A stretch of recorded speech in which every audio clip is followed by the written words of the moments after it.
Hello and welcome to our lesson on calculating limits using limit laws. This is going to be from section 2.3 in our Calculus 1 text. Let's get started. Here we have limit laws. And if I could zoom in on this important stuff here, it says limit laws. Suppose that C is a constant and the limits of f of x as x approaches a and the limit of g of x as x approaches a exist. We're going to suppose that these two limits for the two functions as x approaches, notice the same value. X approaches a for both of these have to exist. Then these properties apply. And so what the first property says, it says the limit of the sum of the two functions as x approaches a is the same as taking the limit of f of x as x approaches a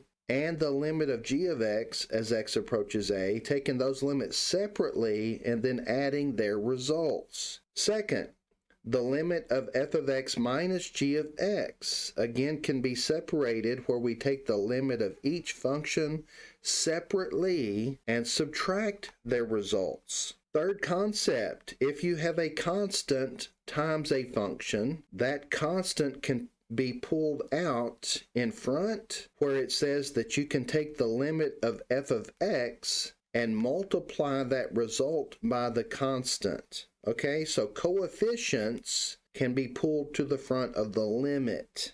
Part 4, the limit of a product. If you take the limit of two functions that are being multiplied, this property says that you can take the limit of f of x and g of x separately and multiply their results. And the last property says taking the limit of a fraction. This would indicate taking the limit of a rational function. The property says that you can take the limit of the numerator and the denominator separately and divide their results. Notice that this is the only limit law that has a restriction, or the limit of the denominator cannot be 0 because that would give us an undefined situation. And so these are the 5 limit laws that we're going to start with. Now, the book says that there is a way to summarize these 5 laws, and I'm going to zoom in on that part now. It says the 5 laws can be stated verbally as follows. The limit of a sum is the sum of the limits. The limit of a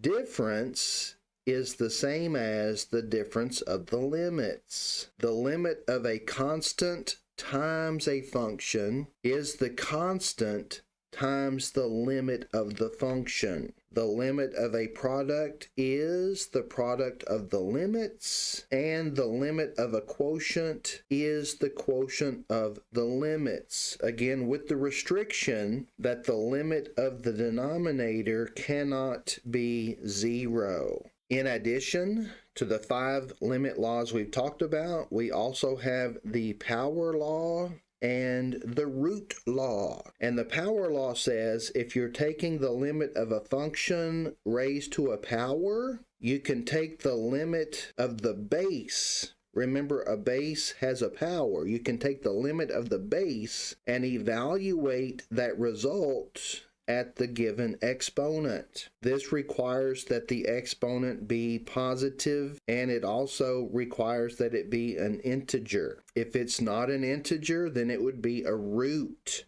And we also have the root law that says the limit of a function underneath a radical says you can take the limit of the radicand. Remember, the radicand is the stuff under the radical. And then once you get the result of that limit, you can take the root of it, whatever the root is. So here we have the power law and the root law that also need to be known. All right, so for our example, what I'm going to do is give you a little insight into something that's coming later. Later, we're going to learn that limits can be determined by direct substitution, provided that you don't have an undefined situation. Now, here's what that means. It means I can actually figure this limit out by simply taking the function and replacing every x with what x is approaching. So if I do substitution and then evaluate this result, provided that that's not undefined, provided that I get an actual number,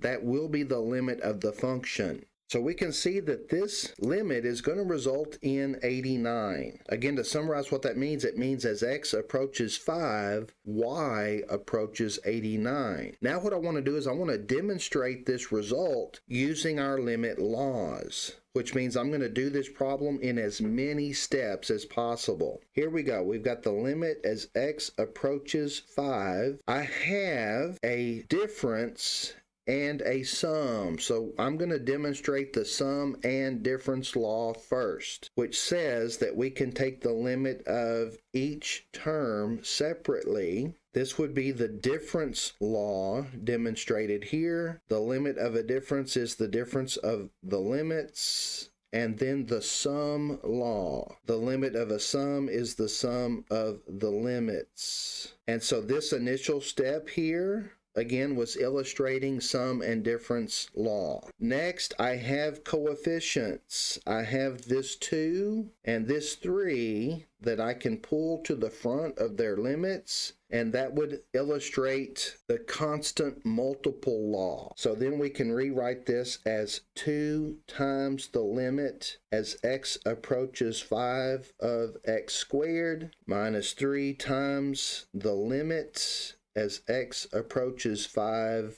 of x plus the limit as x approaches 5 of, notice this is a constant, and it looks like I'm going to get to demonstrate 4 of the 5 laws. Notice that this would also be an example of the power law, since we have something raised to a power. And this is going to be the last step that I do before I evaluate the limit. So we could say that this is the limit as x approaches 5 of x quantity squared. That's how the power law would look, that we're taking the limit of the base, and then whatever that result is, we're going to raise it to the exponent. Now, I'm going to go ahead and evaluate these other limits. This here and this here. How that works is we're going to have 3 times. Now, the limit of just x, again, we can do by direct substitution. Plugging in a 5, we can see that that's going to be 5.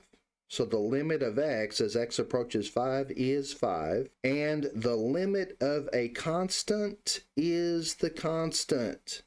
Think about the graph. The graph of a constant says that it's a horizontal line, and as you approach a particular x from either side, you're going to be at the same height because you're always at a height of 4. So the limit of a constant is the constant. All right, here we go. One more step. This is going to be 2 times, again, the limit of x as x approaches 5 is just 5, and then that's going to be squared. Minus 15 plus 4, and if we do that calculation, we can see that we get 89. The same answer that we got in one step, but in many steps.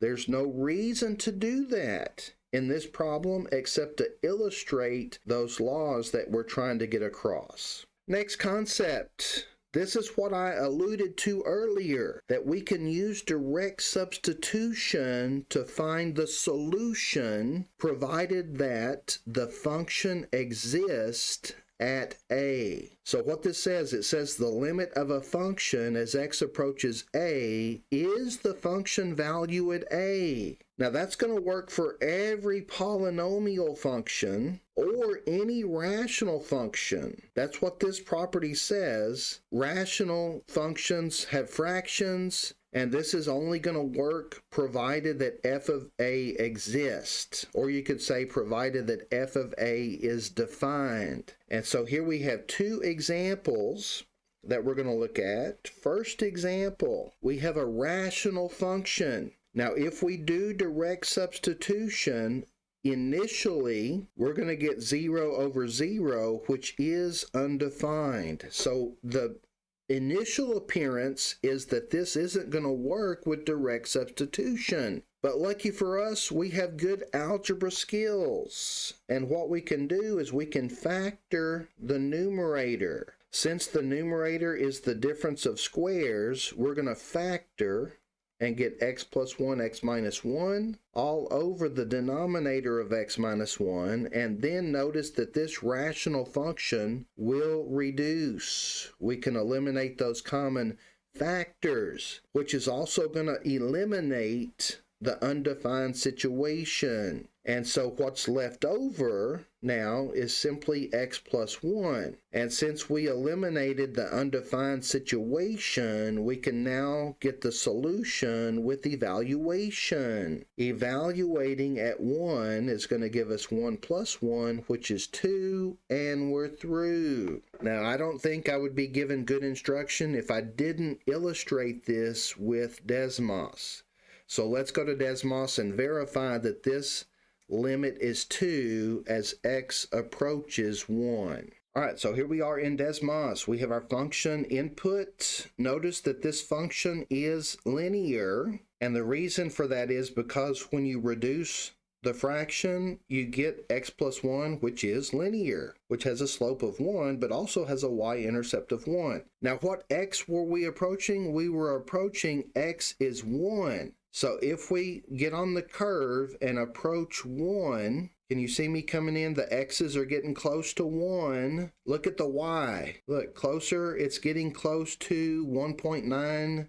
It's getting close to 2. From the left. Okay, let's come in from the right. Getting close to 1. The y's are approaching 2. Now what happens when we get to 1? It's undefined. But remember, the limit doesn't care what happens at the value. The limit only cares what happens near the value. And as we get close to 1, you can see that more clearly now. As x approaches 1, y approaches 2. And so that's the way we use Desmos to verify our numerical calculation. All right, we have another example to look at. The limit as h approaches 0 of 3 plus h quantity squared minus 9 over h. Again, if we do direct substitution initially, replacing every h with 0, we're going to end up with, again, 0 over 0, which appears to be undefined. But we have good algebra skills, so we're going to put those to work. Starting off with the limit as h approaches 0, I would ask you, what does it mean to square something?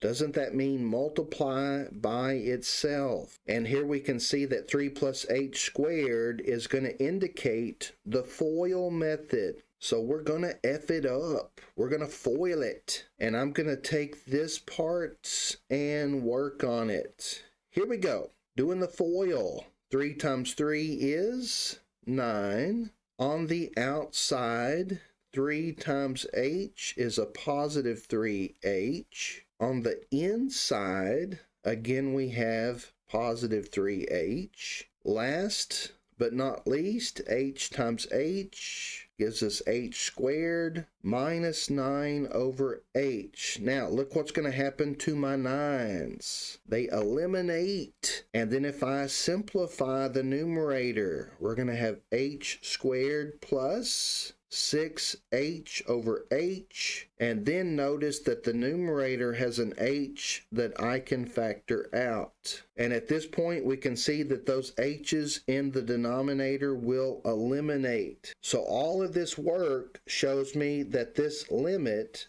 as h approaches 0 can be reduced down to simply the limit of h plus 6 as h approaches 0. Now we can do direct substitution and find the solution. And that answer should be 6. Now again, let's go to Desmos and verify that result. All right, here we are in Desmos. We have our function, and we can see that as x approaches 0, we're at a height of 6. Remember, the limit needs to be considered from the left and from the right. So as we come in from the right, the y's are approaching a height of 6 as h, or in this case x, approaches 0. And then coming in from the left, we are also approaching a height of 6. Now what happens when we get there? Undefined. But the limit doesn't care about the actual function value. The limit only cares about what you're getting close to, as in this case, x approaches 0. So I hope these examples help illustrate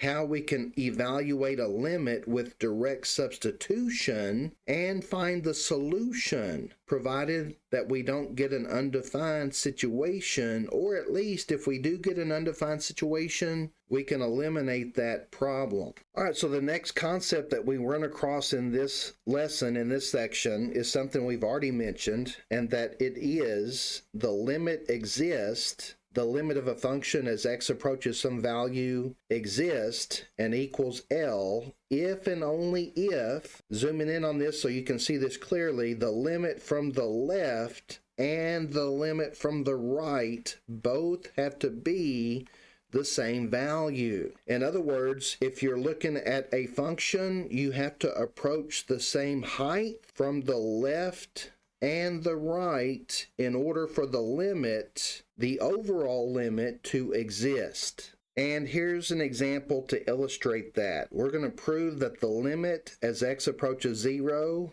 of the absolute value of x over x does not exist. So we're going to make a table of values. We need x's that approach 0 from the left and right. We've done this a couple of times already. Let's choose negative 0.01, negative 0.001, and then symmetric values from the right. Positive 0.01, positive 0.01, and then we need to do plug and play to figure that out. Now we can use the calculator, or did you notice that this fraction basically has x over x? Isn't anything over itself 1? Okay, but looking at the first x value, the negative 0.01, if I plug that into the absolute value, that's going to make that positive 0.01, but then in the denominator it would be negative 0.01. Anything over itself is 1, but here that would be negative 1. And adding another 0 isn't going to make any difference. Again, the absolute value makes the numerator positive, the denominator is negative, but it's still something over itself, which is negative 1. Now, from the other side, if I plug into the absolute value, that numerator is still positive, and now the denominator is also positive, so that would be positive 1. Again, this would be positive 1 as well. If I remove a 0, I get the same thing. So coming in from the left, these y's are negative 1, but coming in from the right, these y's are positive 1. This is not equal. And so that's why the limit does not exist, because we're not approaching the same height from both sides. The next concept we're going to look at in this lesson is the squeeze theorem. It says, suppose that you have a function, g of x, that's bounded between two other functions, f of x and h of x. Now what that really means, it means that the y values of f and the y values of h are respectively smaller than and larger than the y values of your function. And then notice it says when x is near a, except possibly at a. I have a graph over here that illustrates this. If you look at this area close to a, you can see that the middle function, g, is between h and f. In other words, the y values of h are larger than the y values of g, but the y values of f are smaller than the y values of g. So what this says, it says if your function, g of x, is between two other functions, and you know the limit of f of x and the limit of h of x are the same value, L, as x approaches a. What that means, it means that your middle function, g of x, gets squeezed into the same function value. This is super helpful when you have a function that you're not sure how to evaluate the limit, but you can find two other functions that you can evaluate the limit, and once you determine what that limit is, based on the squeeze theorem, provided that this criteria has been met, you can determine the limit of your function, and it will be the same as the limit of the other two functions. Okay, so that's basically what the squeeze theorem says, is that your function can be squeezed into some limit value near A, provided that you can determine two other functions that bound your function above and below, and that they both approach the same limit. So I have an example here that I'm going to try to walk you through. This is from the textbook, but I'm going to add additional notes and commentary to try to help make this make even more sense. It says, show that the limit as x approaches 0 of this function right here. This is x squared times sine of 1 over x. We want to show that that is 0. Notice that we cannot evaluate this limit by direct substitution because we have a fraction that if we directly substitute 0 in for x, that would give us an undefined situation. And you can't say, well, this is 0 and 0 times anything is 0, because 0 times something that's undefined, you don't really know what it is. And so this doesn't work with direct substitution. But what we can do is we can take our function, x squared times sine of 1 over x, and we can focus on the piece that's given us the problem. The piece that's not working out with direct substitution is the sine of 1 over x. Okay, so over here on the side, we have commentary for how this works. Notice it says we cannot rewrite the limit as the product of the limits because this undefined situation, let me zoom in on that, because the limit as x approaches 0 of sine of 1 over x does not exist because 1 over 0 is undefined. It says we can find the limit by using the squeeze theorem. And then this next part is the sticky part for some people. It says we can write this inequality because a sine wave, notice that this would be a sine wave with an amplitude of 1, it's going to lie between -1 and 1. If you remember from your trig class, your sine wave, standard sine wave with an amplitude of 1, is going to be bounded between -1 and 1. Your y values cannot get lower than -1 or higher than -1. So that's how they come up with this inequality statement. Notice that they are using the problem part of the function, the part that's undefined. If we can restrict that, if we can bound it between two different values, then we can use algebra to come up with a statement. Like down here, you can see that what they did is they multiplied every part of this inequality by x squared to end up with this result here. Multiplying each side by x squared is going to give us -x squared less than or equal to. Now notice what we've got here in the middle. This is our original function that we're trying to evaluate the limit of. And now we have it bounded between two functions that we know how to calculate the limit of. Because we can calculate the limit of -x squared with direct substitution. It is 0. And we can calculate the limit of x squared with direct substitution. It is also 0. Okay? So then what we can say is the limit of our function is going to be 0 because the limit of the lower function, or the limit of the left-hand function, is 0, and the limit of the right-hand function is also 0. By the squeeze theorem, the limit of our function is forced to be 0. And so that's how you would apply the squeeze theorem to evaluate a limit. Now we can get a visual representation of what's going on here. If we look at this graph, we have y equals x squared, which was our upper curve or our upper bound of our function, and y equals negative x squared is a lower bound for our function. The red graph in here is what the graph of x squared times sine of 1 over x actually looks like. Notice that that wave is a wave that dampens as you approach 0 from the left and the right. We can visually see that that does approach 0, but now we have it verified with the squeeze theorem. And that completes the coverage of every concept we needed to address in this section. So if you have any questions or comments about anything covered in this video, please feel free to leave those in the comment section below, or you can text me. And thanks for watching.